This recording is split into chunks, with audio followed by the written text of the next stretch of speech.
Welcome to the Deep Dive, where we take your source material, even a sparkling fairy tale, and find the structural mechanics just beneath the surface. Right. Today, we're dissecting something pretty fundamental, the architecture of kindness itself. Mm-hmm. We're using excerpts from a story, The Snowcastle Sleepover, A Lesson in Kindness, to really analyze how a simple narrative can give us a blueprint for social and emotional learning. That's exactly right.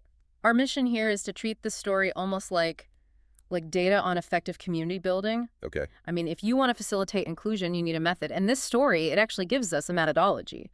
We're going to be looking at how the environment, the activities, and these key moments of conflict are all intentionally combined to teach empathy. So we're looking for the universal principles hidden inside the snow. Exactly. And it all starts in Maple Hollow Park, right after the biggest snowfall of the year. Our sources tell us there are 4 builders, Mia, Max, Harper, and Toby, and they have this one goal, building the biggest snow fort ever. And they absolutely crush that mission. I mean, they don't just build a fort. Yeah. They create a towering snowcastle. It's described with swirly turrets, arched doorways, even snowy slides. And the windows made from ice sheets. Yes, the sparkling windows. And it's really critical to note this initial structure. It's impressive, it's robust, and it's designed for these, external, almost competitive goals. Like defense, or just showing off that you built the biggest thing. It's a project defined by achievement. It is. And then comes this sudden magical transformation that just completely flips the purpose of the space. Right after the final snowball is placed. The whole castle shimmers, the walls glow soft blue, and this gentle, chiming voice invites them all to a sleepover inside. So that external achievement immediately becomes an internal, intentional learning space. And that transformation is so key to the learning process. The whole purpose, which is delivered by this tiny snow queen, was explicitly about teaching. She says the sleepover is to help them learn how to share, laugh, and make everyone feel included. So the environment shifts from being functional, like keeping people out, to being foundational, bringing everyone in. Perfectly put. Bringing everyone in for emotional growth. Okay, let's unpack that first architectural principle then. The setting itself. We go from this big fort to an internal space designed purely for comfort. If we were designing, say, a real-world classroom for social learning, why does the description of this interior just instantly set the stage for success? Well, what's so fascinating is the deliberate contrast. You can even link this to principles of, cognitive load reduction. How so? Outside is cold, it's impressive, maybe even a little intimidating. But inside, the snowcastle is described as warm and cozy. It's lit by glowing icicles, not harsh lights. And the floors have snowflake rugs and those marshmallow pillows. Yes, the marshmallow pillows that just float gently into place. They sound amazing, but from a design perspective, why are they so crucial? Because that detail eliminates any potential external threat or physical discomfort right away. You just can't learn deep, vulnerable, emotional concepts if your body is signaling stress or cold. So this cozy environment, it signals safety and ease. It's almost like a preemptive de-escalation. You're removing all the physical static so the emotional lesson can actually land. Exactly. You free up all their mental energy to focus on the interactions, not on, just trying to stay warm. That design choice guarantees psychological safety. It's the floor of the whole architecture. And it wasn't just the 4 kids in this optimized environment. The sources introduced this whole supporting cast of fluffy snow creatures in pajamas. Right, like baby snowmen and pucky clouds. They are inherently soft and non-threatening. Again, it just lowers the emotional stakes for everyone. And the Queen specifies this is the first sleepover of its kind. Which is so important. It frames this as a pioneering social experiment. The rules for inclusion aren't already set. They're being actively created by the participants themselves, supported by this totally new environment. Okay, so that's the environment. Let's move into the second piece of the architecture, what you call the curriculum of play. This wasn't just, unstructured playtime. The sleepover had very specific structured games. When you look at these activities, what purpose do they serve in building that feeling of togetherness? Well, if you look at it through the lens of social-emotional learning, the whole curriculum is this. Yeah. It's a graduated exercise. It's designed to pull everyone from low-stakes physical sharing into much higher-stakes collaboration. So you start simple. You have to. The first activity was pillow slide races down snowy ramps. This is just pure physical play. Right. It requires zero verbal communication, no complex strategy. It's all about shared presence and shared laughter.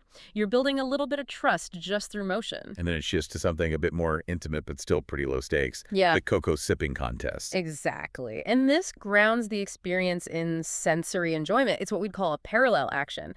Everyone is enjoying the same comforting thing right next to each other. It reinforces the safety of the whole place. It does. It literally uses warmth and comfort to cement that group bond. So you're moving from high activity to this calm, shared experience. Okay, now the games start getting a bit more demanding. The next one was snowflake charades. That feels like a big jump. It is, because charades is basically a training ground for what you could call predictive empathy. Predictive empathy. Yeah, you have to actively try to understand the intent behind someone else's gestures. And it doesn't matter if that person is a human kid or a glowing snowflake creature. You're trying to see the world from their silent perspective. It requires patience. And focus. And non-judgment. It's training that critical skill of observing and interpreting nonverbal cues. And I can see the progression now. You probably couldn't succeed at charades without the comfort and trust you built during the races and the cocoa. Precisely. And that leads to the fighting and highest level collaboration piece. Build a friend snow sculptures. The culmination. It has to be, because this demands joint creativity, negotiation, sharing resources, making decisions together. I mean, those are the core components of building a real friendship. But they have to work toward a single shared outcome. Yes. So this selection of games, it ensures they climb this ladder of complexity, and it sets the stage for success before the whole architecture gets stress tested. And here is where it gets really interesting for me. The actual stress test. Yeah. Because despite the perfect environment and the carefully structured games, a moment of real vulnerability emerges. And the learning has to move from theory into real-time application. This is the critical moment. This is where the whole concept of inclusion is tested against a real emotion. The group notices a tiny snow creature hiding, trembling. And its fear is so quiet and specific, it whispers, "I'm scared to sleep somewhere new." And the safety of the place didn't prevent the fear. No, but it created a space where the fear could be expressed safely. That's the difference. Which raises a real challenge. I mean, in a lot of real-world scenarios, the immediate response is often to just tell the child to be brave or to push them to participate. Why was validation the right response here? That's such a powerful question, because the easy answer is often coercion. Just, get in there. Right. But coercion, even gentle coercion, it just builds resentment and shame. The Snowcastle's whole purpose was inclusion, not conformity. And the response from the kids was immediate and personal. Mia, one of the human children, she models the perfect behavior. What does she do? She sits right beside the creature, and she validates the feeling. She says, "Me too," sometimes. And then, only then, does she offer this non-coercive inclusion. "Want to sit with us?" So she used her own vulnerability first. She didn't dismiss the fear at all. She made herself relatable. That me too sometimes.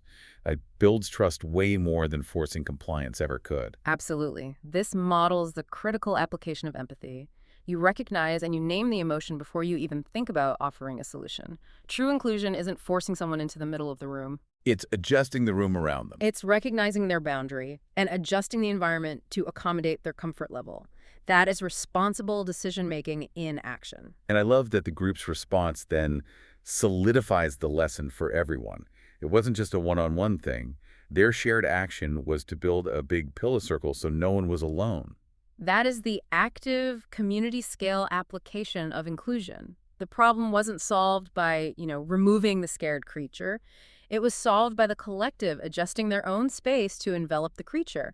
The Snow Queen just smiles. That confirms that this collective kindness was the whole point of the exercise. And the evening ends exactly as it was designed to.